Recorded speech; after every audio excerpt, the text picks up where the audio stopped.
내 하나님 여호와께서 내가 가서 차지할 땅으로 너를 인도하여 들이실 때 너는 거리심 산에서 축복을 선포하고 에발산에서 저주를 선포하라. 새벽을 깨우는 거룩한 기도자 여러분, 복된 주님의 사랑으로 여러분의 기도가 하나님의 말씀에 부유함으로 늘 충만하기를 소망합니다.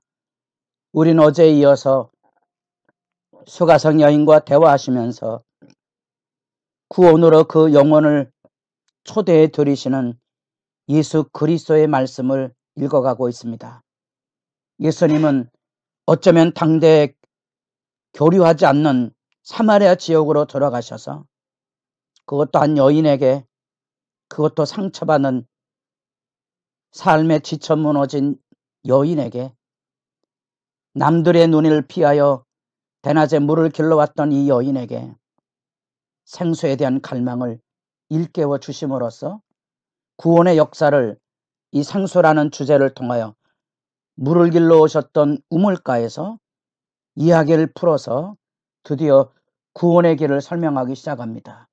뜻밖의 이 여자가 생수에 대한 갈망의 마음을 갖게 되자 예수님께서 그 여인의 삶에 고통의 현실을 찝어내십니다. 내 남편을 불러오라. 충격적인 이야기고요. 어쩌면 예수님께서 그 마음을 꿰뚫어 보시는 선지적인 통찰을 가지고 이 여인을 만나고 있는 거지요. 그래서 이 여인도 예수의 만남을 통하여 이제 예수 그리스도에게 마음이 열려져서 단순한 주라는 일상적인 존칭 언어가 변하여 19절 말씀에 보면 선지자가 예수 그리스도의 고백 안에 선지자라는 고백이 나오게 되고요. 사람들에게 가서 예수를 그리스도라고 증거하고 있는 모습을 29절에서 이제 만나보게 됩니다. 이처럼 예수님께서 그 대화를 주도해 가시면서 그 고통의 현실을 찝어내시는데 나는 남편이 없나이다. 벌거벗은 영혼에 자기 현실에 대한 고백을 여기 쏟아내고 있는 거지요. 어쩌면 이런 토설을 통하여 구원의 필요성을 새삼 생각해 보게 됩니다. 왜 복음이 가난한 자들에게 증거되도록 주님께서 주도하셨을까? 물론 그것이 경제적인 것만이 아니고 어쩌면 우리 삶에 찢기고 상한 영혼들 속에 구원의 필요성이 절실한 것이지요. 또 실제로도 그러하고 우리가 많은 것을 가지면 가질수록 그것이 재물이든지 명예든지 어쩌면 내가 가지고 있는 신앙의 경력이라도 자기가 가지고 있는 것이 부유하다고 생각하는 한 우리가 주님에게서 멀어지는 교만이 우리에게 패망의 선봉이 되는 것과 같은 실제를 우리가 경험하고 있지 않습니까? 우리가 주님 앞에 내가 아무것도 아니라는 철저한 자복과 겸손과 자기 비하가 남을 존중하고 주님을 바라보며 살아가게 하는 경건한 신앙의 유대를 아름답게 만들어 주지 않습니까? 그래서 너에게 남편이 다섯 있었고 지금은 있는 자도 내 남편이 아니니 내 말이 참되도다. 이 상처 입은 영혼의 정곡을 찌름을 받았을 때 이 여인은 예수에게서 선지자이심을 느끼는 영적인 변화가 성숙의 길이 열려지게 되는 것을 보게 됩니다. 많은 경우 그래서 이 여인을 일반적으로 창녀로 이해하지만 창녀는 독리에서 거주할 수 있는 상황은 아니고요. 남편이 다섯이 있었다는 말 안에 당대의 문화가 여자가 남자를 지배하는 세대가 아니잖아요. 남편이 다섯이 있었다면 버림받은 여성이었을 거고요. 버림받은 여성이었다면 얼마나 비참한 삶의 환경이 있었는지, 그래서 자기 삶을 의탁할 길이 없는 현재 있는 남편도 남편으로서의 유대가 살아있지 않았기에 실제 고백을 합니다. 나는 남편이 없나이다. 버림받은 여인일 뿐만 아니라 아마 종교적인 의미로 있다면 저주받은 여인 아니겠습니까? 누가 상종을 하겠습니까? 또 당대의 여성이 남편에게서 버림을 받는다는 그 말에는 그 안에 있는 여러 가지 상황들을 생각해 볼 수 있지 않겠습니까?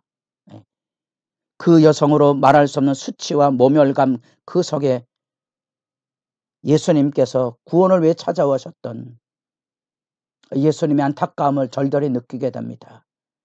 어쩌면 우리는 이렇게 세상에 이런 양을 찾아 나서는 그 예수 그리스도의 구원의 열심을 가질 수 있다면 우리가 세상에 조금씩 좀 더 따뜻한 마음으로 관계를 열어가는 일에 우리의 믿음이 좀 새로워질 필요가 있고요. 우리의 삶 안에 냉수 한 그릇이라도 떠줄 줄 아는 잠시간의 멈춰섬, 그 누군가의 고통에 대하여 멈춰서 줄 줄 아는 믿음의 진실이 우리에게 필요하다는 사실이죠. 뜻밖의 이 여자는 예수님에게서 선지적인 그런 감지를 통하여 영적인 깨달음을 갖게 되자 이 사마리아인으로서 가지고 있었던 아픔을 예수님께 호소하고 있는 모습을 보게 됩니다. 20절에 우리 조상들은 이 산에서 예배하였는데 당신들의 말은 예배할 곳이 예루살렘에 있다 하더이다. 유대인들은 사마리아인과 담을 쌓고 그들을 예배의 자리에 오지 못하게 하였음으로써 예루살렘에 올라가시는 기회를 아예 막아버렸지요. 유대인들은 자기들 나름대로 지금 이 산 세겜 지역에 구약에 아주 중요한 두 산을 기억하시죠? 그리심산과 에발산. 하나님의 언약이 주어지는 산이고 여호수아가 가나안 땅을 정복하고 모세의 말대로 그리심산과 에발산 사이에 이스라엘 12지파를 세워놓고 축복과 저주를 선포했던 산이 있지 않습니까? 역사적으로도 예수님 오시기 2세기 200년 전 어간에 힐카누스라는 왕이 지배할 때 이 사마리아의 사람들이 그리심산에 자기들 나름대로의 독립적인 성전을 세웠다고 해서 그 성전을 진멸했던, 무너뜨렸던 침략 전쟁이 있었습니다. 사마리아인들에게는 이제 한 맺힌 역사적인 사건이 되고 있는 거죠. 그래서 이 뜻밖의 여인은 우리들은 예배할 길조차도 단절이 되었다는 아픔을 예수님에게서 이제 묻고 있습니다. 당신들의 말은 예배할 곳이 예루살렘에 있다 하더이다. 선지자로서 어떤 대답을 할 수 있을지 자기들의 억울함을 예수님께 아뢰 때 예수님께서 이제 새로운 예배가 열려질 것을 예고하는 메시아로서의 사역의 선포가 이루어지게 됩니다. 이 산에서도 말고 예루살렘에서도 말고 아버지께 예배할 때가 이르리라.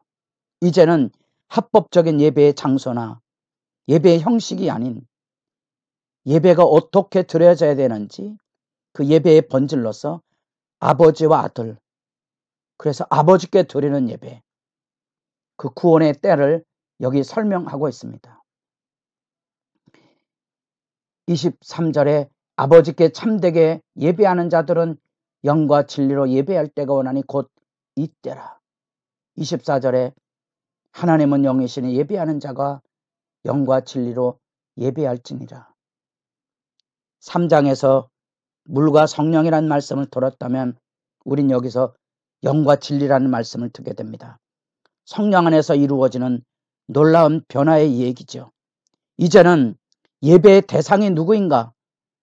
예배를 드리는 사람이 하나님을 아버지로 알고 있는가?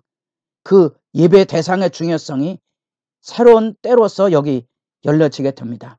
이제 예수님을 통하여 우리는 하나님의 아들로서 하나님 아버지에게 예배하는 새로운 예배의 변화의 시대가 예수님을 통하여 열려지게 된 것입니다.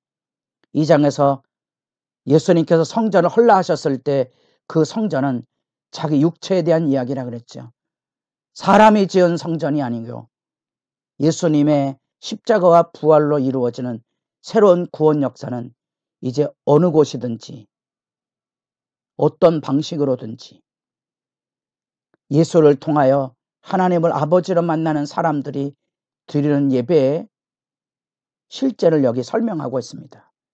그것을 가리켜서 영과 진리로 예배하는 것으로 새로운 예배를 규정하고 있습니다. 성령과 진리로죠.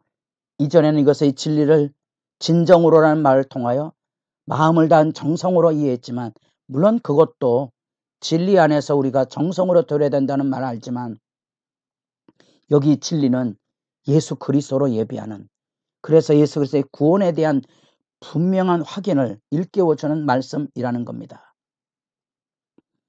예수님은 그 영혼의 깊은 것을 만지시고 그 영적인 갈망을 불러일으킴으로써 지금 이 여인을 하나님께 예배하는 자리로 초대해 부르시고 있고, 세상에 버림받은 영혼의 그 절규를 통하여서 구원의 절실성을 그에게 확인하시고 그에게 구원의 길을 설명해 주십니다. 아버지께 예배하는 때에 대한 질문을 통하여 성령과 진리의 예배를 통하여 우리 시대의 예배, 우리 시대의 예배를 새삼 생각해 보게 됩니다. 우리는 과연 얼마나 아버지와 아들과의 이 아름다운 관계 안에 구원받은 성령의 도우심을 따라 1장에서 예수 그리스도에 대한 증언을 우리에게 들려줄 때 우리가 예수 그리스도에 대한 만남을 통하여 확인하는, 말씀이 육신이 되어 우리 가운데 거하심에 우리가 그 영광을 보니 아버지의 독생장의 영광이여 은혜와 진리가 충만하더라.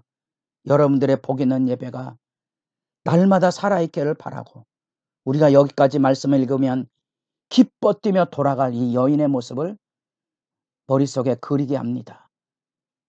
내일 또 말씀을 가지고 주님 앞에 기도하는 복 있는 시간 이어질 수 있기를 바랍니다.